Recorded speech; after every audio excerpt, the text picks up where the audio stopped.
Assalamualaikum warahmatullahi wabarakatuh. Para anak-anak kelas 4 yang dirahmati oleh Allah, bertemu kembali dengan pelajaran SKI oleh Bapak Aziz Musadi.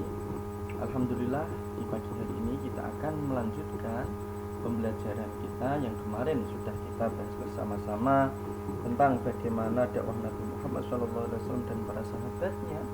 Yaitu kita alangkah baiknya awali dengan bacaan doa sebelum belajar. A'udzubillahi minasyaitonirrajim.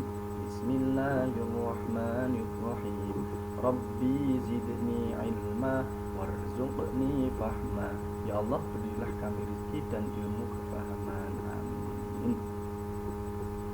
Para anak-anak yang dirahmati oleh Allah Subhanahu wa taala. Kalau kemarin Pak Zaki sudah singgung tentang cara Nabi berdakwah dan dengan sahabat, salah satunya ada yaitu berdakwah dengan bisiri dan bil jahar. Bisiri itu apa? Berdakwah dengan secara sembunyi-sembunyi, dan bil jahar yaitu berdakwah dengan terang-terangan. Maka dari itu pagi ini Pak Zaki akan menindaklanjuti tentang ketabahan Nabi Muhammad dan para sahabatnya ketika berdakwah. Apa saja halangan-halangan yang dilalui oleh Nabi Muhammad dan para sahabatnya, kita simak bersama-sama. Ketabahan Nabi Muhammad dan para sahabatnya. Ketabahan Nabi dalam berdakwah, salah satunya yaitu ialah setelah Nabi Muhammad menerima perintah Allah untuk menyampaikan ajaran Islam secara terang-terangan, maka beliau langsung bergerak menyebarkannya. Kepada siapa? Terutama kepada orang kafir Quraisy, pada budak, kepada orang-orang terdekat, pada keluarganya pun. Itu kemarin juga sudah Mbak Zaki terangkan. Rasulullah juga pernah mengumpulkan orang kafir Quraisy. Kapan? Di mana? Itu di Bukit Sofa. Ketika itu mengatakan bahwa dirinya adalah utusan Allah. Nabi Muhammad itu mengatakan bahwa dirinya adalah utusan Allah, akan tetapi ditolak mentah-mentah oleh kafir Quraisy, malah diejek sebagai orang gila yang membawa berita bohong. Itulah ketabahan beliau. Yang selanjutnya, beliau di berbagai tempat beliau menyampaikan untuk mengajak ke dalam Islam.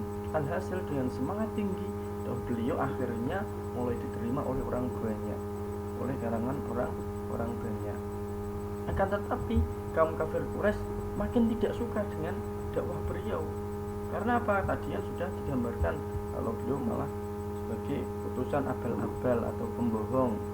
Makanya ditolak karena dianggap bertentangan dengan nenek moyang dan hanya akan memecah belah kaumnya. Maka orang kafir Quraisy itu cenderung menolak dengan keras. Itulah yang dilakukan oleh orang kafir Quraisy. Akan tetapi Rasulullah selalu tabah karena sudah diutus oleh Allah untuk menyebarkan Islam, untuk berdakwah. Berdakwah kemarin sudah artinya mengajak kepada jalan yang benar, bukan kepada jalan yang salah. Dan itulah ketabahan Nabi Muhammad ketika melewati rintangan-rintangan yang demikian itu. Itu adalah gambaran kecil. Banyak sekali bagaimana Rasulullah tabahnya bukan main lebih siapapun. Makanya dalam Islam beliau adalah suri tauladan kita semua. Selanjutnya yaitu tentang cara kaum Quraisy menghalangi dakwah Nabi. Ketika Nabi dakwah, kaum Quraisy mencoba untuk menghalangi dengan berbagai macam cara. Salah satunya yaitu Abu Thalib sendiri. Siapa Abu Thalib? Abu Thalib ialah paman Nabi Muhammad SAW, membujuk Nabi Muhammad agar menghentikan dakwahnya. Nabi, jangan kamu teruskan dakwah itu karena itu sesat, karena itu bohong. Sampai begitunya itu paman sendiri melarang Nabi Muhammad SAW. Yang kedua, dalam menghalanginya yaitu ditawarkannya harta, tahta dan wanita. Wah, ini kalau orang sekarang sangat tergiur sekali. Harta, bayangkan kalau Nabi itu kaya, dikasih kekayaan, mama kamu kasih kekayaan, masih kasih tahta itu berupa jabatan, kamu kaya berupa jabatan menjadi seorang camat atau apapun itu, dan dikasih wanita secara cuma kan ibarat orang sudah surga dunia dan surga akhirat, seakan-akan kayak gitu. Tapi Rasulullah menolaknya dengan tetap pendirian beliau, yaitu berdakwah kepada siapapun, terutama orang kafir Quraisy. Yang selanjutnya, cara menghalangi yang ketiga ialah menghasut kaum kafir Quraisy agar menjauhinya. Karena 1, 2 tidak mempan, akhirnya yang ketiga, karena banyak orang kafir Quraisy dibilangin, hei, Nabi Muhammad itu pembohong, dia penyihir, jangan kita ikuti, sampai kayak itu dihasut semua. Dan yang terakhir yaitu memfitnah beliau sebagai pembohong.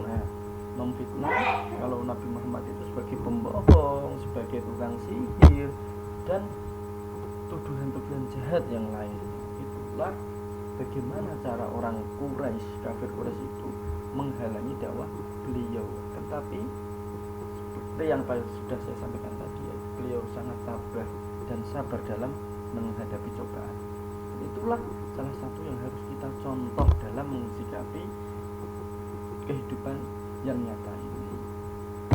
Selanjutnya, anak-anak juga harus mengetahui bahwasanya ketabahan para sahabat Nabi dalam berdakwah. Jadi kalau kemarin sudah Pak Zaki terangkan, Nabi berdakwah kepada keluarga, kepada saudara, familinya, kemudian juga ada para sahabat. Dan ketabahan inilah, sahabat inilah yang juga berdakwah, menyampaikan kepada orang-orang lain. Sampai-sampai beliau dalam berdakwah ada beberapa cerita yang harus kita telaah, kita pelajari. Salah satunya keteguhan hati Bilal bin Rabah. Bilal bin Rabah ketika itu sangat bertekad untuk mempertahankan keislamannya meskipun harus kehilangan nyawa. Hingga akhirnya rahasia keislamannya itu diketahui oleh majikannya yang sangat membenci Rasulullah. Akan tetapi karena Bilal bin Rabah sudah berjanji akan mempertahankannya, hingga Bilal bin Rabah disiksa, hingga bin Rabah dipukuli sama majikannya, Bilal bin Rabah tetap kokoh dengan pendiriannya. Hingga akhirnya sang majikan atau kita sebut dengan Umayyah bin Khalaf itu merasa malu dengan keadaan Bilal bin Rabah yang ikut pada Nabi, ikut memeluk agama Islam. Dia malu. Hingga akhirnya dia bertekad untuk memurtadkan lagi si Bilal bin Rabah.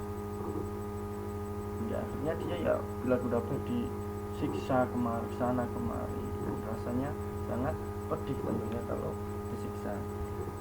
Karena sejatinya Bilal bin Rabah sendiri itu adalah budaknya dari Umayyah bin Khalaf atau budaknya seorang pemimpin Bani Jumal itu. Yang selanjutnya kita lihat cerita lagi tentang keteguhan hati keluarga Sumayyah. Nah, ini Sumayyah itu adalah sesosok orang yang termasuk juga budak ya. Jadi dia punya keluarga itu menjadi budak semua. Budak siapa? Itu oleh Amr bin Hisham atau Abu Jahal. Seluruh keluarga Sumayyah merupakan budak dari Amr bin Hisham atau Abu Jahal. Meskipun menjadi budak orang yang sangat memusuhi Nabi Muhammad, Abu Jahal itu yang sangat memusuhi Nabi Muhammad, namun mereka menjadi pengikut yang sangat setia. Kok bisa setia bagaimana? Nah, diterangkan bahwa keempat orang itu dibakar di atas api yang panas setelah diketahui oleh Abu Jahal masuk Islam.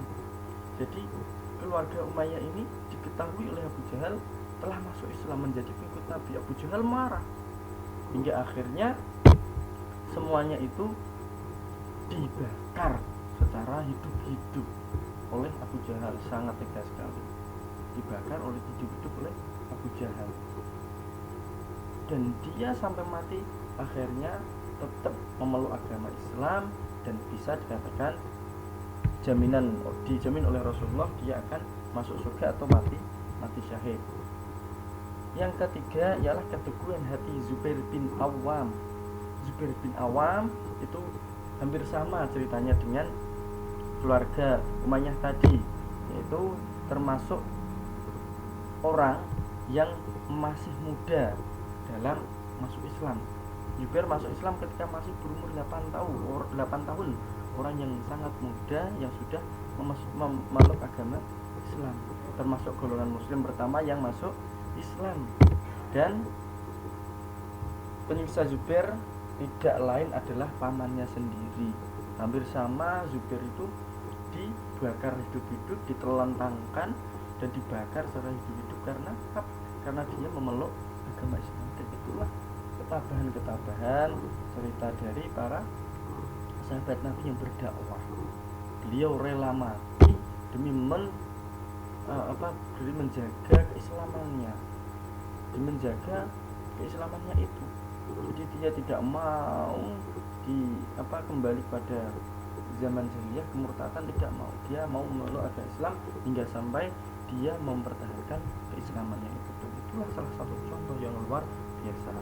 Anak-anak yang dirahmati Allah, cerita yang selanjutnya anak-anak juga bisa membaca di buku paket. Ada salah satunya itu tadi ada Bilal bin Rabah, ada Umayyah, keluarganya, dan Abdullah bin Zubair, dan masih banyak lagi yang diceritakan dalam buku itu. Anak-anak, saya kira itu semoga bisa memahami dengan ketabahan itu dan kita aplikasikan dalam kehidupan kita. Bahwasanya kita adalah umat Nabi Muhammad dan harus juga bisa menjaga keimanan kita dengan yang sebenar-benarnya. Sekian dan terima kasih. Semoga anak-anak dalam keadaan sehat. Wassalamualaikum warahmatullahi wabarakatuh.